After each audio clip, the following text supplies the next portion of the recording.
A ceia é o memorial da graça. A oferta é onde você mostra que entendeu a graça. A ceia, a gente faz o memorial da graça.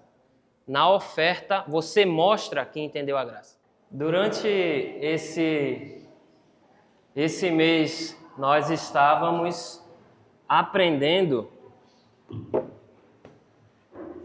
sobre dinheiro, né? Finanças, falamos bastante sobre isso domingo passado, como é que a gente pode se organizar.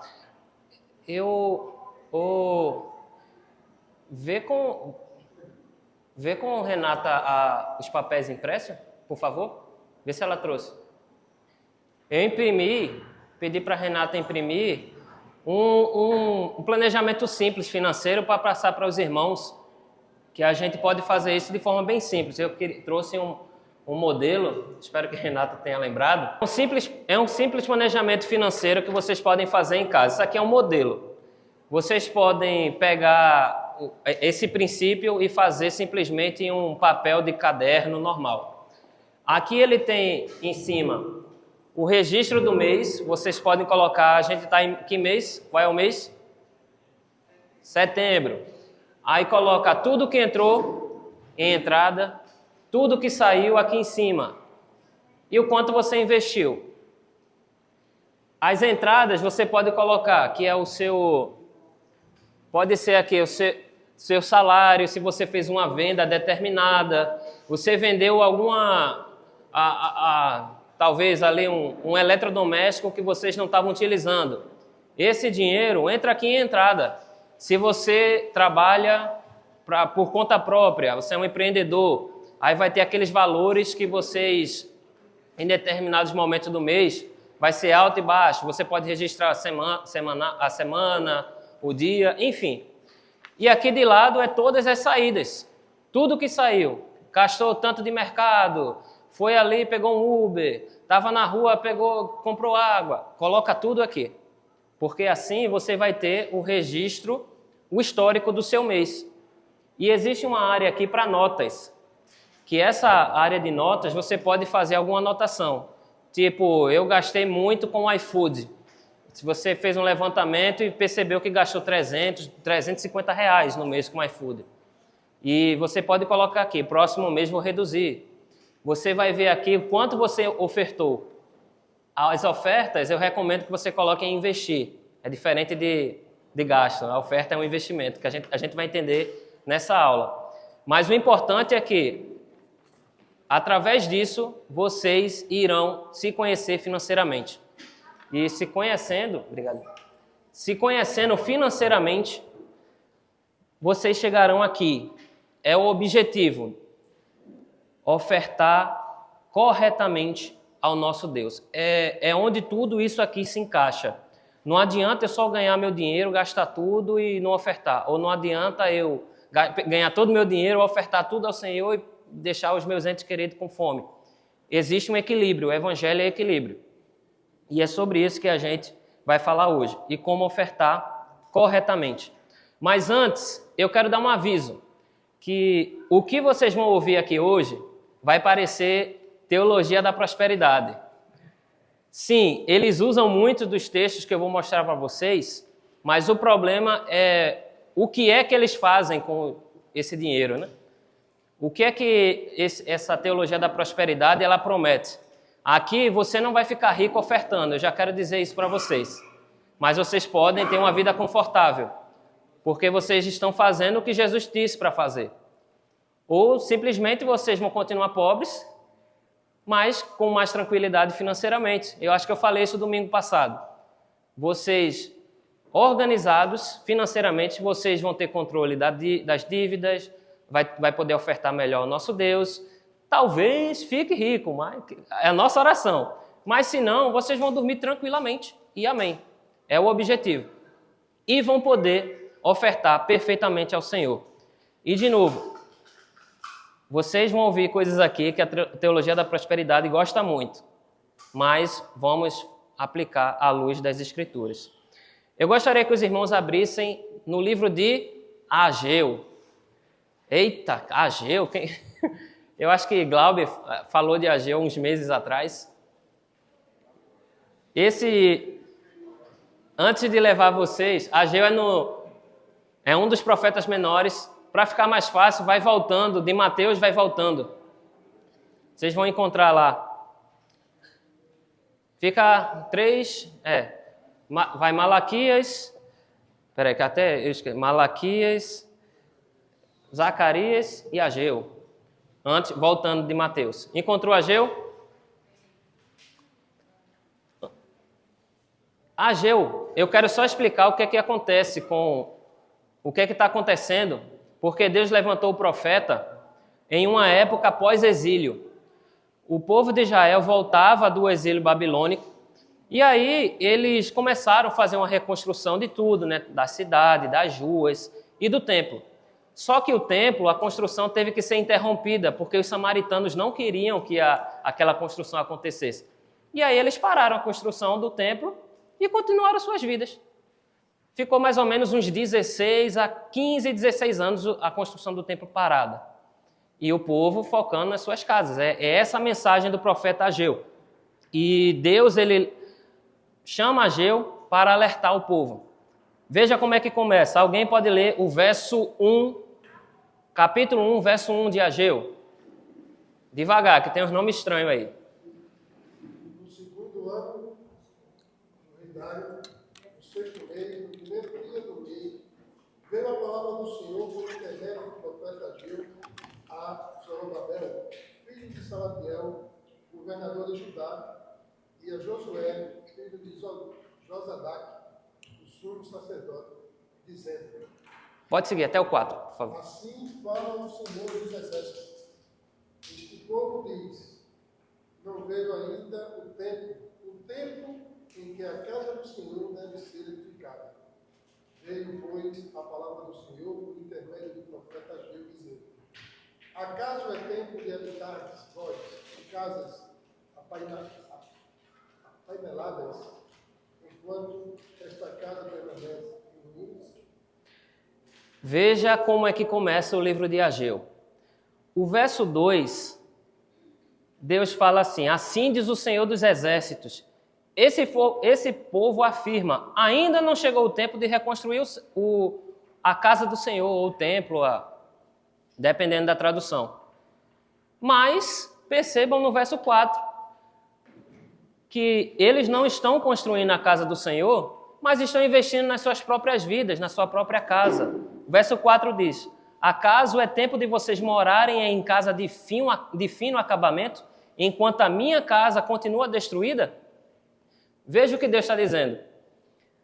Deus olha para o templo: minha casa não está pronta, mas a de vocês estão aí na cerâmica, já botaram o ar-condicionado, está pintado, tem marfim em tudo que é canto, tá excelente. E minha casa? Cadê? O meu templo.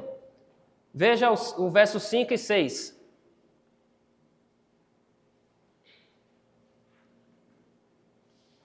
Pode ler. Agora assim diz o Senhor dos Exércitos: vejam aonde os seus caminhos levaram. Vocês têm plantado muito e colhido pouco. Vocês comem, mas não se fartam. Bebem, mas não se satisfazem. Vestem-se, mas não se aquecem. Aquele que recebe salário, recebe para colocá-lo numa bolsa fundada. Assim diz o Senhor dos Exércitos: veja onde os seus caminhos os levaram. Obrigado. O templo do Senhor, ele não servia apenas para o povo de Israel. Embora que, em sua maioria, vamos dizer que 99% do templo seria o povo de Israel que estaria usando. Mas o templo é a habitação do Senhor na terra. Se Israel não reconstruísse o templo, onde é que Deus ia habitar? No planeta Terra. Percebeu? Que o problema de Israel aqui não é um problema pontual dos judeus. É um problema da humanidade. Porque se não tem templo, nem mesmo os gentios, que não são judeus, eles não tinham a oportunidade de chegar o mais próximo de Deus sem o templo. Naquele momento, naquela época era assim. E vejam que o Senhor, de forma física, alerta a eles. No verso 5 diz: olha, veja onde os caminhos de vocês levaram vocês. E ele começa a dizer aqui, no verso 6, Vocês têm plantado muito, mas têm colhido pouco. Vocês têm comido, mas não têm se fartado. Vocês têm bebido, mas não têm saciado a sede de vocês. E tudo isso, vocês têm, os que trabalham, recebem o salário e parece que está botando o salário numa sacola furada. E tudo por quê? Vou traduzir para nós. A gente continua trabalhando todo santo dia e parece que o dinheiro está indo embora. Cadê o dinheiro? A gente compra, mas é falta. Não tem comido, mas não tem se fartado. A gente tem recebido nosso salário, mas parece que a carteira está furada. Bota, cadê? Não tem mais dinheiro. Esse é um problema que o Deus aqui estava guiando o povo para trazer um alerta para eles. E se a gente não entender essa mensagem de Ageu, pode acontecer a mesma coisa na nossa casa. Porque aqui está além do planejamento financeiro. Aqui é algo divino, que o Senhor ele alerta ao povo para deixar isso registrado para que a gente entenda. Veja o verso 7. Assim diz o Senhor dos Exércitos. Ele vai dizer de novo. Vejam onde os caminhos de vocês estão os levando. É o caminho de vocês, não é o meu. Verso 8. Subam até o monte e tragam madeira. Construam um templo para que eu me alegre e nele seja glorificado, diz o Senhor. O verso 9. Vocês esperam muito, mas para a surpresa de vocês, acabou sendo pouco. E o que trouxeram para casa que eu dissipei com um sopro? E por que fiz isso? Pergunta o Senhor dos Exércitos. Por causa do meu templo, que ainda está destruído, enquanto cada um de vocês se preocupa com sua própria casa. A mensagem é forte. E o entendimento é simples. Deus ele fez com que o povo ele fosse, de forma mais clara, ficasse mais pobre, porque eles estavam deixando a obra do Senhor de lado. De novo, o templo não era apenas para os judeus, era para toda a humanidade. Sem o templo, Deus não habitava na terra. Naquela lei que existia ali, a lei mosaica, hoje a gente está numa lei diferente, se o templo não estivesse lá, significava Deus não tem lugar para habitar. É isso que Deus está dizendo para eles. E o povo, uma casa maravilhosa. Tudo perfeito. Mas o final, esse final aqui realmente é matador, do verso 9. Enquanto cada um de vocês se ocupa com a sua própria casa, a minha está destruída. E hoje não é dessa mesma forma? Muitas vezes a gente se preocupa muito com essa vida, trabalhando. Lembra, no Mateus 6, Jesus fala muito sobre isso. Trabalha, e parece que nem largou, já está pensando no trabalho de amanhã. Aí, não, vou fazer hora extra, não tem dinheiro. Calma. A gente tem que fazer o que Jesus fala lá em Mateus, capítulo 6, verso 33. Busquem em primeiro lugar o reino e sua justiça, e essas coisas lhes serão acrescentadas. Vamos buscar primeiro Deus, vamos entender o que é que o Senhor quer de mim. Depois disso, aqui. Aí vai fazer todo sentido. Para finalizar a história de Ageu, o povo atendeu o que Ageu estava falando. E se você olhar no capítulo 2, eu só acho que é passar uma página na Bíblia de vocês, capítulo 2, o verso 19, você vai ver que o povo atendeu, começou a reconstrução do templo, Deus ainda faz algumas advertências para eles, mas Deus começou a abençoar o povo por conta daquilo. E Zacarias, que é contemporâneo, ele continua a mensagem, mas com uma mensagem um pouco mais diferente. Mas aqui em Ageu, o povo passa a receber as bênçãos do Senhor por ouvir a mensagem do Deus Altíssimo. E até mesmo o governador, que a gente vê no verso 23, capítulo 2 e verso 23. Deus, ele passa a abençoar o povo. Trouxe vocês para o Antigo Testamento para que a gente entendesse como é que Deus funciona. A gente passa muito tempo fora do Antigo Testamento. A gente vive na Nova Aliança, mas na Antiga Aliança tem tanta coisa para entender o nosso Deus que às vezes é um pecado nosso não visitar esses textos. E isso aqui é muito sério. Trazendo para a gente pode se preocupar tanto com a nossa casa, com o nosso carro, com a nossa vestimenta, que a gente esquece da obra do Senhor. Hoje, onde é que Deus habita? O templo já foi. Em quem? Em nós, né? Igreja. Aqui temos um novo batizado, o Espírito Santo chegou agorinha nele. Agorinha não, faz alguns minutos. Mas é um templo novo. E o Senhor está habitando em você agora, assim como na gente aqui. Lá era no templo, agora é aqui. Se a gente não pensar na obra do Senhor para cada vez mais esse templo expandir, já era para a gente. Não tem caminho. Infelizmente, a gente vai ficar feito Israel aqui. Olhando demais para as coisas daqui, sofrendo, trabalhando, e parece que o dinheiro não vai embora, por quê? Está focando nas coisas erradas. Agora vamos olhar para o Novo Testamento. Entenderam, né? Como é importante olhar para a obra do Senhor. 1 Coríntios capítulo 16, verso 1 e 2, eu falei domingo passado, mas esse texto é um dos textos base para a nossa oferta. 1 Coríntios capítulo 16, o verso 1 e 2. Assim diz: quanto à coleta para o povo de Deus, façam como ordenei às igrejas da Galácia. No primeiro dia da semana, cada um de vocês separe uma quantia de acordo com a sua renda, reservando-a para que não seja preciso fazer coletas quando eu chegar. Ofertas ao Senhor é um mandamento. É a primeira coisa que a gente... É mandamento, não é opcional. A gente realmente tem que fazer. Mandamento é diferente de obrigação. Está em classes diferentes. Podemos dizer que o dízimo era uma obrigação. Se você não der, o devorador vai e pega. Oferta é mandamento, a gente tem que fazer, mas é um mandamento que depende de você, é da sua ação. O devorador ele não vai na sua casa, podemos dizer, não agora, mas a consequência dos atos que você vai ter vai acabar acarretando nele. E o mandamento, a oferta é um mandamento do Senhor. E é no primeiro dia da semana. Eu falei isso domingo passado. Se é para ofertar, oferte no domingo. Vai fazer por Pix, Bitcoin, TED, seja lá o que for, faça no domingo. Recebeu na segunda, espera para o domingo. Oferta é domingo. E vocês vão entender o porquê que é no domingo. Tem um sentido para isso aqui, um sentido espiritual. E tem uma organização para ofertar. Separe uma quantia de acordo com a renda de cada um. Você, antes do domingo, tem que fazer uma separação. E eu já vou dizer, ainda nessa aula eu pretendo dizer quanto é que a gente faz a separação. Existe uma porcentagem. E eu vou mostrar a vocês. Durante a semana ou mensal, não sei, vocês vão separar a oferta de vocês. Você fez um planejamento, entendeu os gastos, sabe o que precisa fazer para pagar aluguel, financiamento, seja lá o que for. E vai ter a oferta lá, que você vai dar no domingo. Se quiser, eu e Nayane, a gente separa, pega o valor, a gente separa em 4, ou se tiver 5 domingos, para a gente sempre estar colocando, para ter esse ato com os irmãos aqui.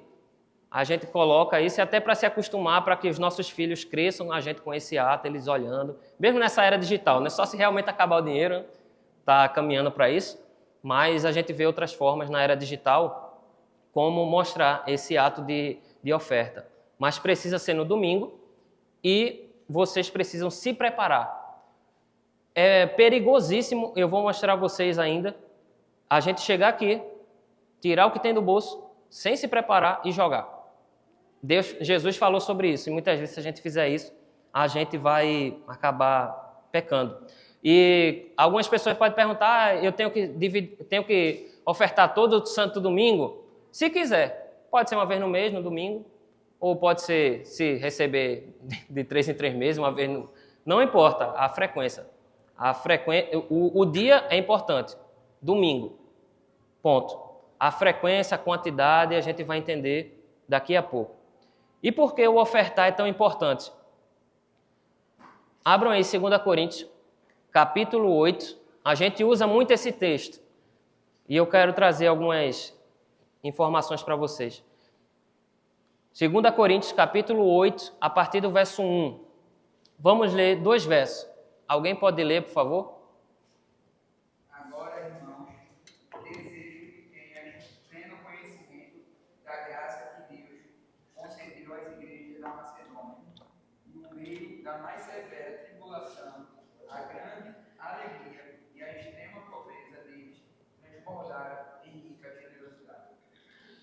Só oferta A oferta, ela está ligada com uma coisa do Evangelho, que é a graça. E só oferta quem entendeu a graça. Ele fala aqui no verso 1 que, irmãos, eu quero que vocês tomem conhecimento da graça que Deus deu a conhecer às igrejas na Macedônia.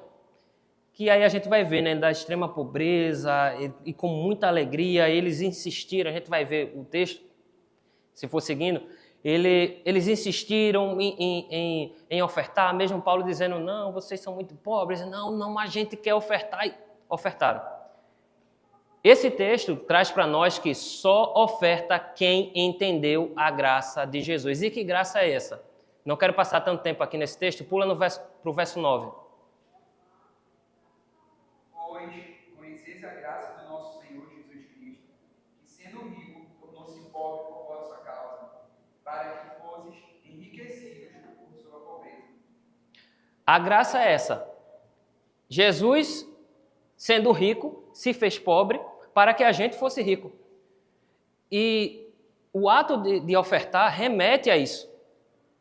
Remete a essa graça, a essa sobra até palavras falta até palavras para falar sobre isso, do que Jesus fez. Que sendo rico, ele era tudo, ele tinha tudo, mas ele se fez carne, sofreu, sentiu dor, e as nossas ofertas remetem a isso. A gente só oferta por entender a graça. Vai fazer mais sentido quando eu mostrar outros textos. Porque quando você olha aqui, ainda nesse texto, se você olha para 2 Coríntios, os irmãos aqui, eles eram, na Macedônia, eles eram tão pobres, mas tão pobres, que Paulo, ele vai, não precisa não, já tá bom. Mas eles, não, é para o Evangelho, é para a pregação do Evangelho, é para a expansão do Evangelho, a gente oferta. Tome, leve. Eles insistem, vocês seguirem o texto, ele vai dizer que eles insistiram. E Paulo, ele aceita essa oferta e distribui ali, que tem um motivo para isso.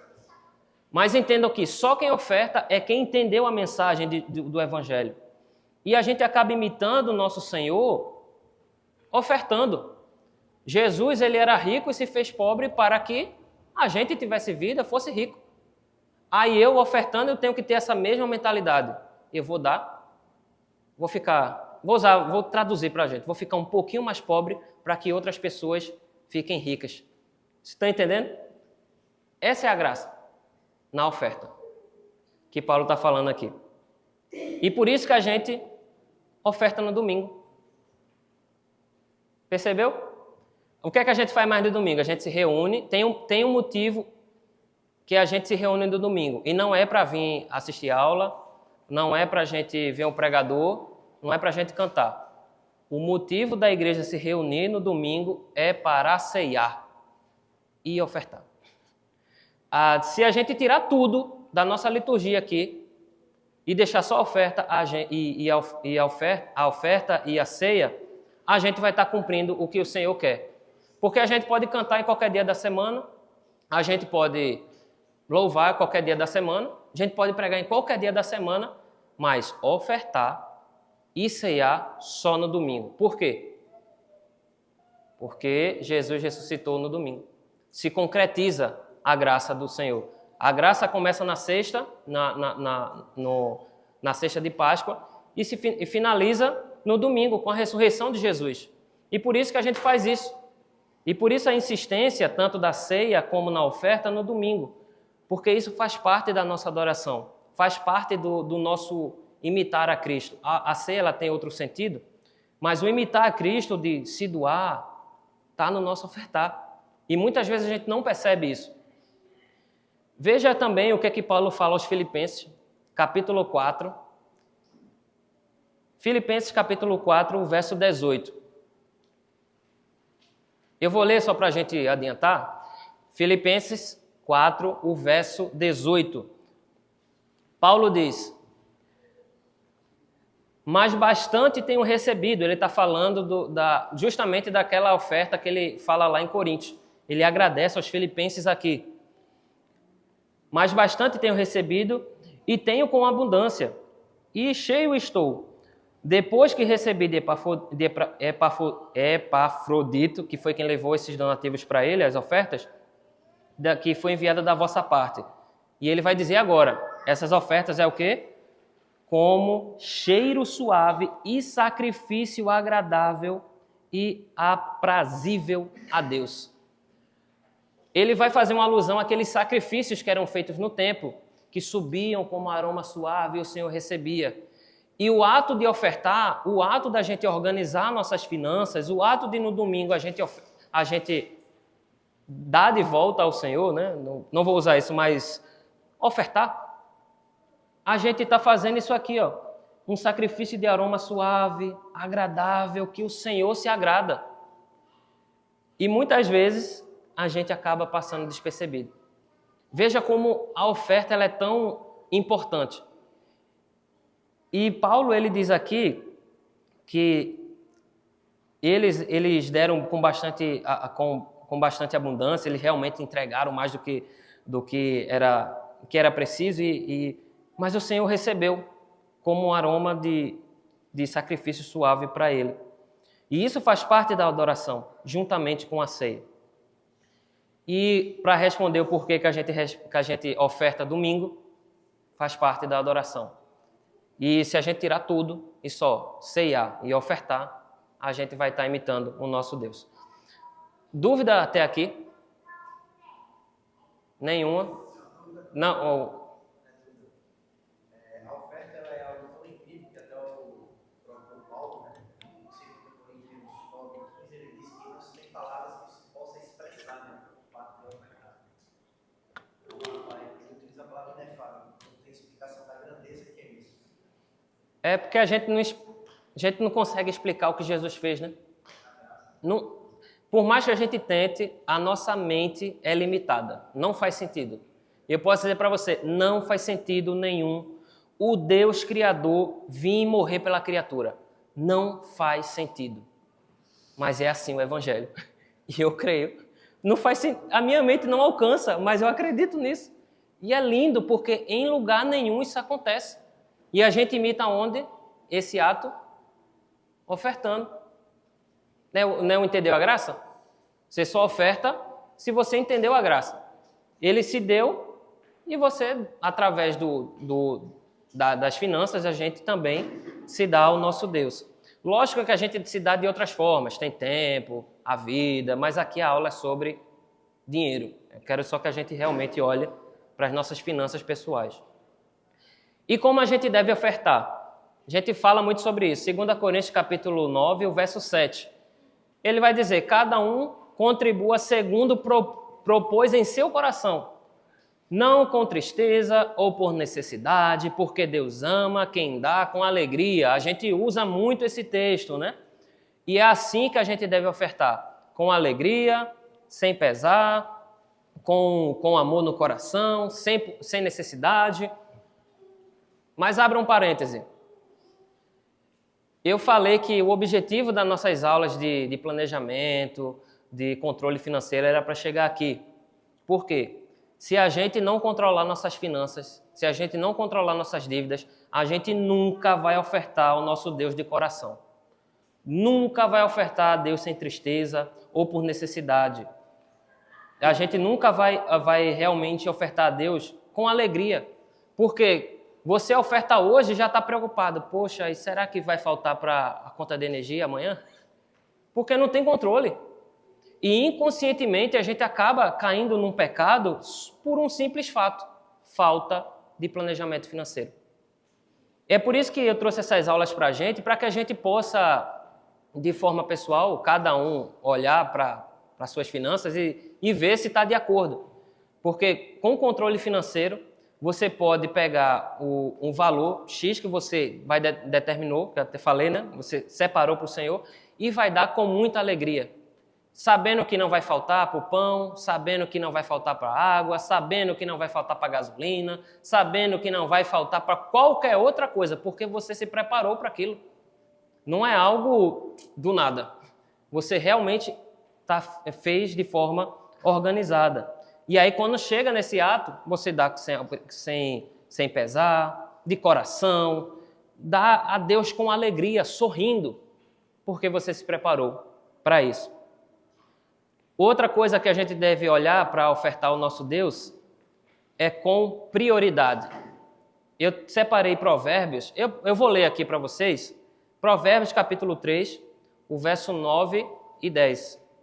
Diz assim: honre ao Senhor com os teus bens e com as primícias de toda a sua renda, e se encherão os teus celeiros abundantemente e transbordarão, e você terá muito a oferecer.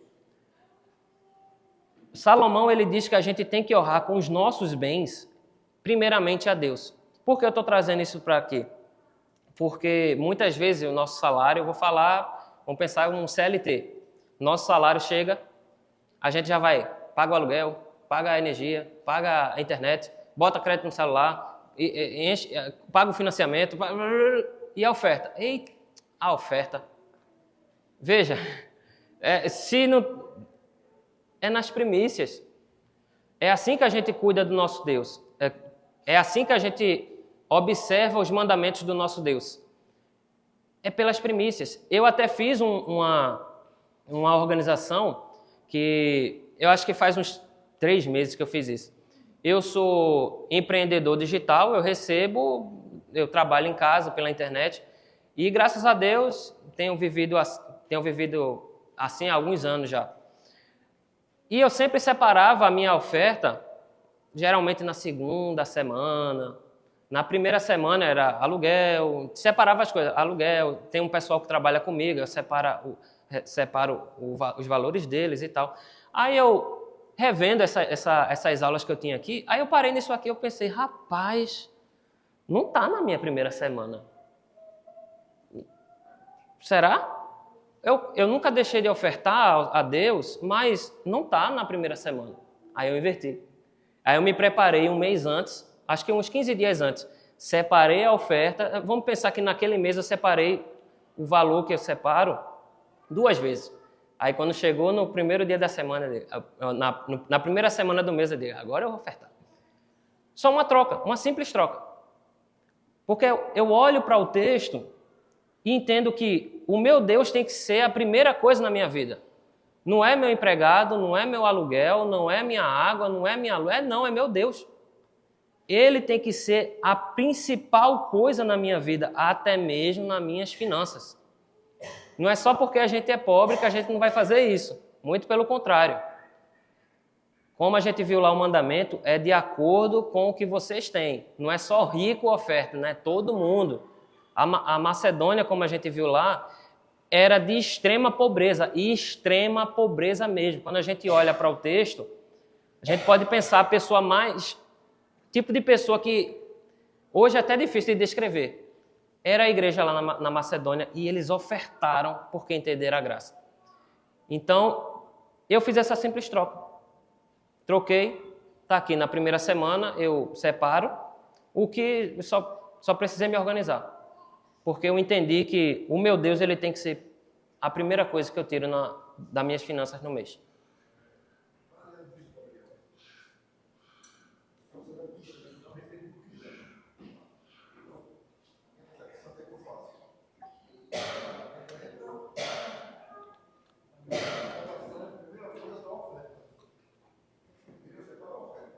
Excelente.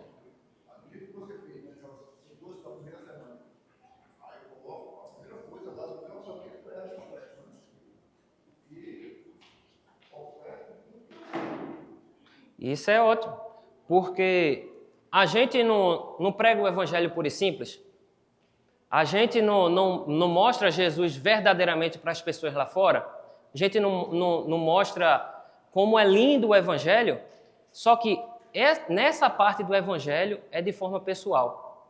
Tem outras coisas pessoais no evangelho, como pecado que cada um tem que resistir, a cruz, tem muita coisa de forma pessoal que a gente faz, e uma delas é isso. É as suas finanças, é se preparar para ofertar.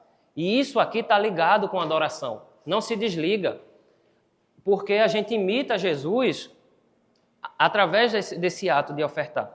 Por isso que, como o Alexandre falou, e eu também mencionei, eu coloquei para a primeira semana. Foi só me organizei, apertei um pouquinho ali, mas para faz uns 3 a 4 meses que eu fiz isso, pronto, está tudo certo. E aí agora eu entendo que pelo menos eu estou colocando Deus aqui como prioridade, como a gente viu em Ageu lá. O pessoal estava se preocupando com a própria vida, com a própria casa, com o próprio carro, com tudo, e a casa. E cadê Deus? E o reino? Em segundo lugar. E Deus fez o que fez lá com o povo de Israel. E quanto é que a gente deve ofertar? Qual é a porcentagem da nossa oferta? Quem se arrisca a dizer?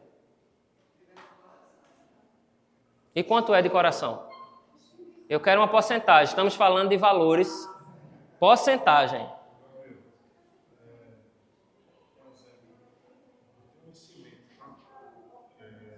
Quando se fala em porcentagem, um exemplo básico, uma pessoa ganha R$ 2.000 e ele oferta, um exemplo, R$ 100.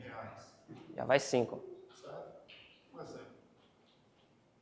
Não é coerente essa pessoa recebe uma promoção de 2 e vai a 10 e continuar nos 100. Não é coerente.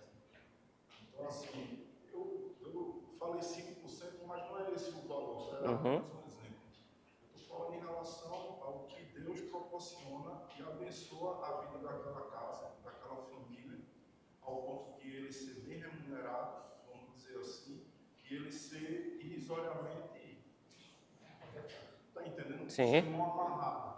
Tem muitas histórias disso no nosso meio, né? E você, na hora da oferta, você enfia a mão no bolso, vamos dizer assim, e mão fechada. E tudo que Deus dá para a gente é mais ou menos por aí. Ótimo. Eu vou falar mais sobre isso. Excelente. Eita, vou correr. Seria acima de 10, já que a graça superando a lei? É um bom, eu já ouvi isso de irmãos, porque, por exemplo, eu ouvi um irmão uma vez pregando que o dízimo, vou dizer o que é mais comum, né? O dízimo é quantos por cento? Não é 10, mas vou trabalhar com 10. Aí vem na graça, que o ofertar é o quê? Imita quem? A graça de Jesus. Aí na graça vou dar 10 ou menos de 10, aí o irmão diz, não, se a graça é melhor que a lei, por que eu vou dar menos que a lei? Aí tem que dar de 11 para cima, né? Aí eu vi um irmão pregando sobre isso. É um bom caminho, pelo menos um entendimento pessoal de que se lá era 10, eu tenho que dar mais de 10 aqui. Ok. Mas tem uma porcentagem. Tem uma porcentagem bíblica. Eu não vou ler o texto, mas vocês conhecem que essa porcentagem vai aparecer em muitos textos. Em Lucas a gente vê a história da viúva pobre. Vocês conhecem? Da viúva. Tinha os ricos, eles estavam colocando o que O que? E a mulher pobre, botou quanto? Saiu a porcentagem. 100%. Ela botou 2 moedas, mas era 2 moedas de tudo. 100%, tudo é 100%. Então a porcentagem está aí. E a gente vai ver isso em outros lugares, que o Senhor ele quer tudo na vida, para Cristo, ele quer tudo. Ele não quer só o pé direito e não quer o esquerdo, ele quer os dois. Ele não quer só o braço esquerdo, ele quer o direito também, ele quer tudo. E aí no dinheiro acontece também. Mas calma, não é que a gente vai ofertar todo o nosso salário, entendam. Mas entendam que o que Jesus está querendo trazer é que aquela mulher, a confiança dela estava tão em Deus, que não importava. Ela deu tudo e sabia que Deus ia suprir. Tem que diminuir o agudo. Está dando microfonia. E o 100% apareceu. Não é que a gente tem que ofertar 100%. É de coração. Só que a gente não sabe ofertar de coração. A gente acaba ofertando que nem aqueles ricos. Tirando o que sobra e joga. Percebeu? Qualquer coisa. Não é assim. É planejamento. Você faz antes. Uma vez até um irmão perguntou, o que você acha da gente, maquininha, né, para ofertar no cartão e tal? Eu disse, rapaz, eu não tenho opinião sobre isso. Deixa eu pensar aqui, olhar uns textos. Aí eu cheguei na conclusão. Não concordo. Por quê? No crédito você não se organizou para botar aquilo no crédito. Não faz sentido. Escandaliza. Aí tem irmãos até que falam, pô, isso é legal, eu botava, dividia no cartão, aí eu ouvia aquilo. Rapaz, eu não tenho opinião naquele momento. Depois de uns meses eu voltei a conversar com ele e disse, olha, eu não concordo. Não teve planejamento, porque a oferta é com planejamento. Não existe porcentagem.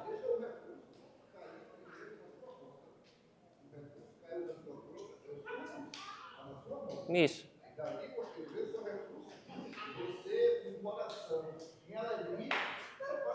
Exatamente. De acordo com a sua renda, o que está no seu coração, com o seu entendimento da graça. Porque não tem porcentagem. Tem porcentagem no Antigo Testamento, mas se quer porcentagem, o Novo Testamento dá 100%. Quer falar? Porque o ofertar é de coração. E a gente é de coração por conta disso. É o seu entendimento da graça, do que o Senhor Jesus fez. É o entendimento do que você realmente entende do Evangelho e para que serve essas ofertas. E você oferta. Então não se escandalize, por exemplo, se uma pessoa, o salário mínimo é o quê? 1.500 e um pouquinho, né? E 18, e vem um irmão aqui e oferta R$500. Não se escandalize, é o entendimento da graça dele. Mas eu me escandalizo para um irmão que, vou trabalhar num valor alto, que ganha, nem tão alto assim, 2.000, 3.000? Foi teu exemplo, foi 2.000? Um irmão que ganha 10.000 e oferta 20. Aí eu me escandalizo. Me escandalizo porque esse irmão não entendeu a graça. Não entendeu. Não é para ele ofertar 10.000, entendam. Mas o valor que você separa reflete o seu entendimento do que Jesus fez. E não é teologia da prosperidade. De novo, é evangelho. Está no evangelho.